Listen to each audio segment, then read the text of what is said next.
Taliban fighters rule the streets, armed with weapons once used by their enemies. We see them all over Kabul. The Taliban's return to power has changed millions of lives, especially the lives of Afghan women. I feel like a prisoner. Nothing is in my own hands anymore. Before, I could do whatever I wanted. Of course, I'm very much happy. You know, there is no war. We are living like other people in the world. The Taliban are back, and so is their ideology. But what's it like living in today's Afghanistan?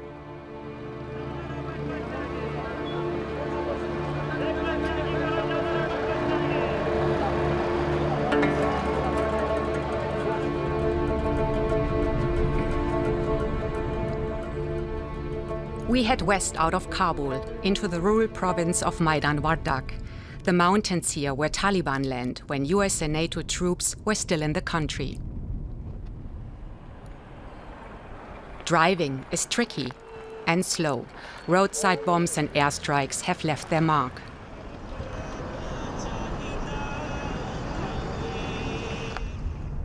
The whole area was a battleground. The damage lines the road. In a small mountain village, we have an appointment with Dr. Roshanak Wardak. 20 centimeters, and these walls, they were not possible. Dr. Roshanak is not only a doctor. She used to be a politician, and she has long supported the Taliban. I was in the first parliament. 25 to 10. Right? Yeah. And that parliament was good parliament, no, not corrupt. And I'm proud that because I was there. Yeah. This is my house. In her large garden, Dr. Roshanak takes us down memory lane. She had believed in building a new Afghanistan, governed by parliament, she tells us, working with the Taliban, not against them. Instead, war engulfed the country, and she quit parliament in disgust. We didn't want America. Why they came to our country? We didn't want. This is our country. I can't remember anything good. Because development of the country, education, everything was stopped in the villages and the provinces due to war. Her patients are still suffering the deprivation of that war. Dr. Roshanak is a gynecologist and runs a small clinic from home. My shoulders and neck hurt. It makes no difference if I eat or not.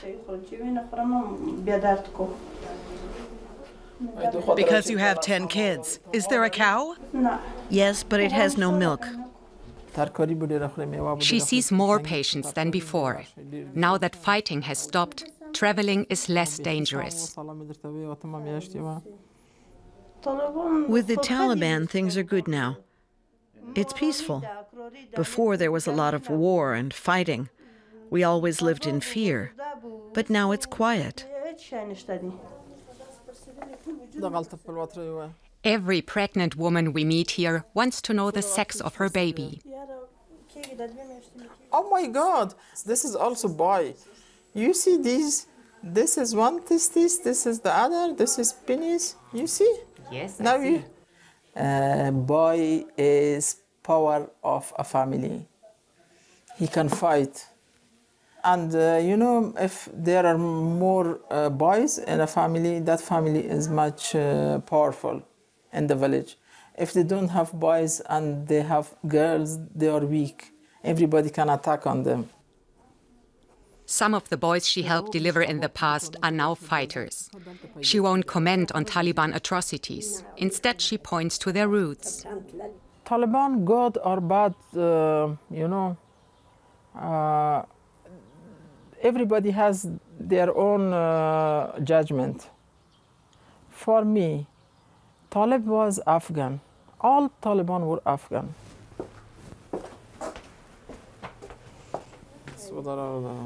When she's not treating patients here in her own clinic, Dr. Roshanak also works for the Taliban. overseeing female and maternal health in their provincial health directorate.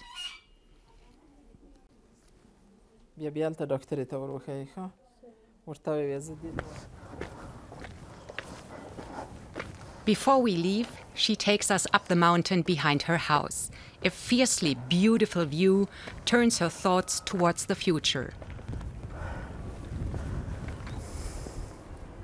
Now I wish for Taliban to change their minds about girls.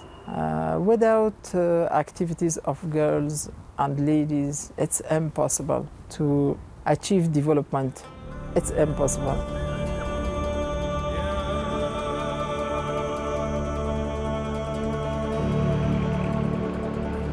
Back in the capital, Dr. Roshanak's wish evaporates. The regime is all male, by the Taliban, for the Taliban.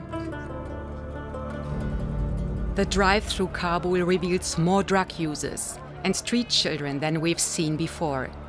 Food prices are soaring. More than half of the population is hungry.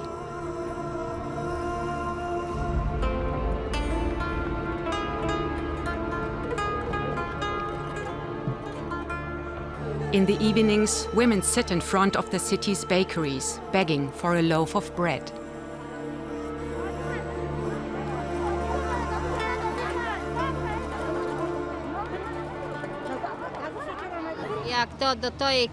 I take the bread home and eat it with my children, but it's not enough to fill our stomachs. I divide the bread in pieces and give it to my children so that none of them dies. But our stomachs are never full. You will have a ministry spokesman in asking about the whole government. How do the Taliban plan to help the people they rule? We meet the spokesman for the Ministry of Vice and Virtue. One sister of ours. Akif Muhajir blames the crisis on sanctions, the freezing of assets, and massive aid cuts imposed since the Taliban took power.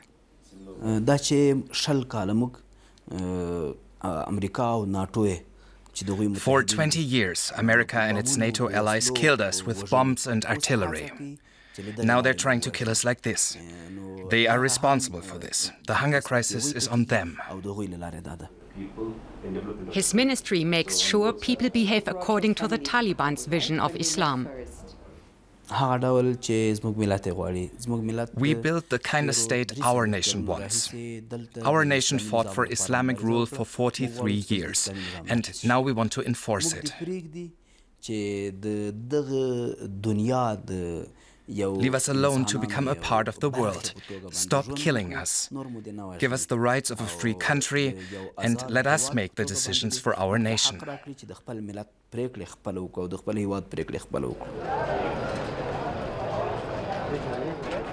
Those decisions seem less focused on the deepening economic crisis than they do on policing the lives of women.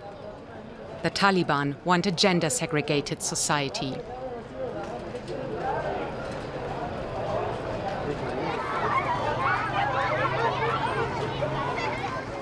And yet, girls who are still at school dare to dream. Who of you wants to be a doctor? Raise your hands.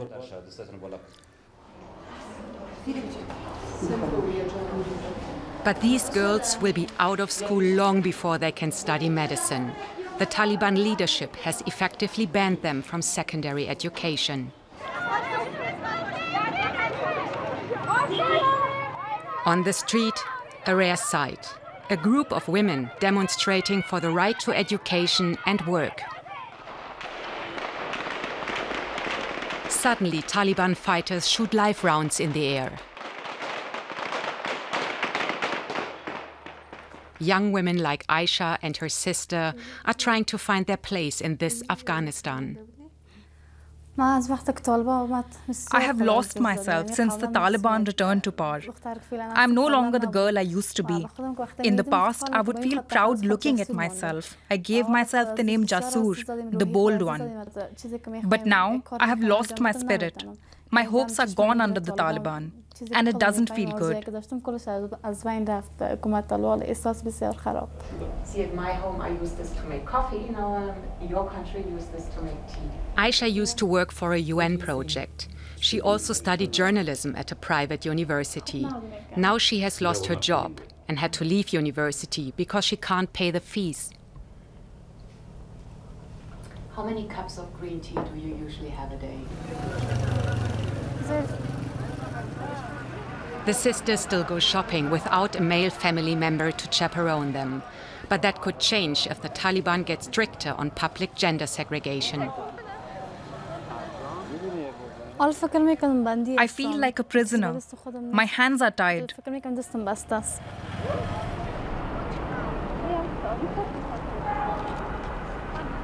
Aisha says she is largely withdrawn from public life. She used to be politically active, attending a lot of meetings.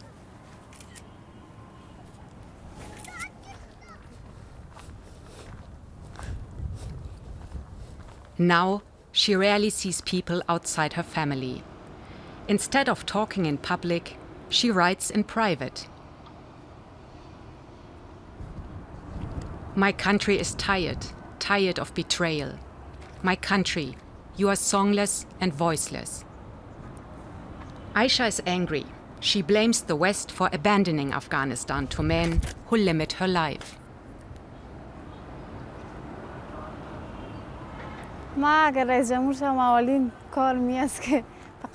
If I were president, the first thing I would do would be to form an all-female government. Not a single man would be part of it. I would make sure that women could choose any job they wanted. They would be allowed to study and to live freely.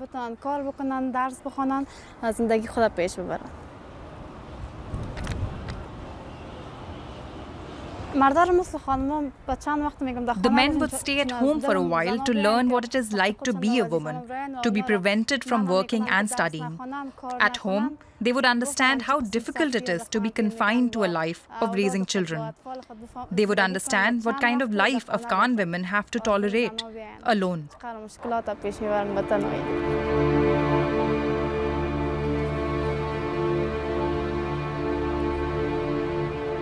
But Aisha's ideas and Afghanistan's reality are very, very far apart.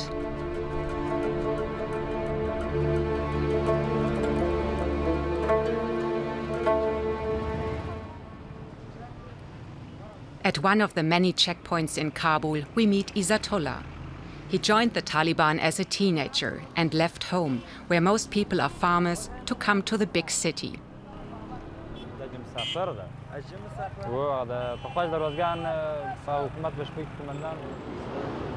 He now lives in a container next to the checkpoint.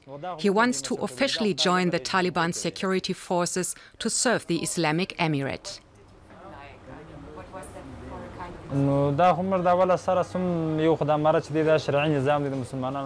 The Islamic Emirate is a Sharia-based state for Muslims. We do our job based on Sharia. All the people from my area are happy and support the Islamic Emirate. We want Sharia law and the Islamic Emirate is enforcing that. That's why we want to work for it.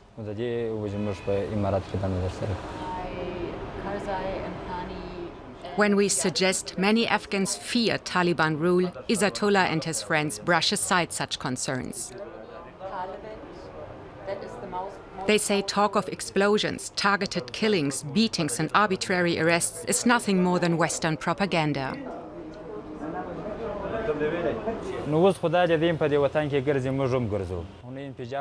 Foreigners like you are living with us in this country. Where are the explosions? People who supported the old government are also living with us.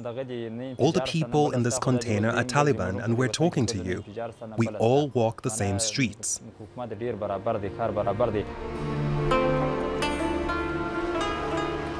We leave the traffic and bustle of Kabul and head for a very special mountain village. Istalif was a foreigner's darling when US and NATO troops were still in the country.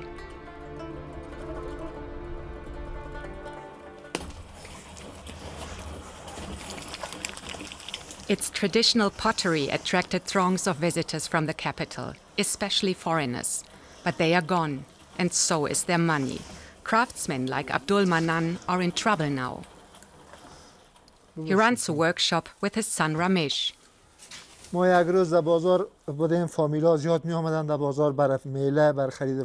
were in the market one day. We have a shop there too. Many families had come to Istalif for a picnic and to buy things.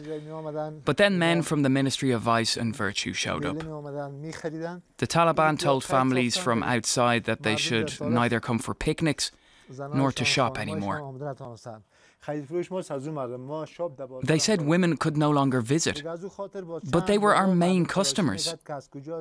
The pressure on visitors has affected our business badly. I want to follow in my father's footsteps.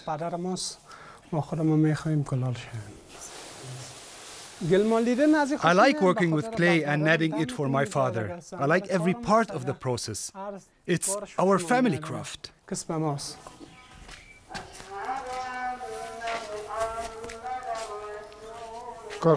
But if no one buys their wares, the potters of Istalif may not be able to do what they have always done: pass their craft from father to son. It's a traditional life which Abdul Manan says has survived much, but now feels under threat again.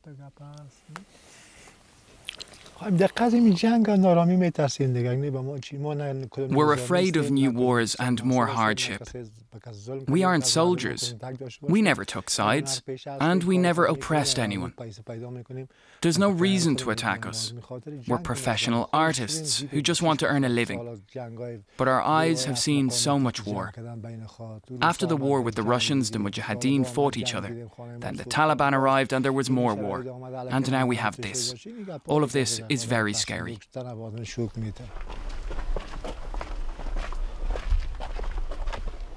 On the walk down into the village, we meet no one. The bazaar is deserted too. Most shops are open, but there is not a single customer in sight.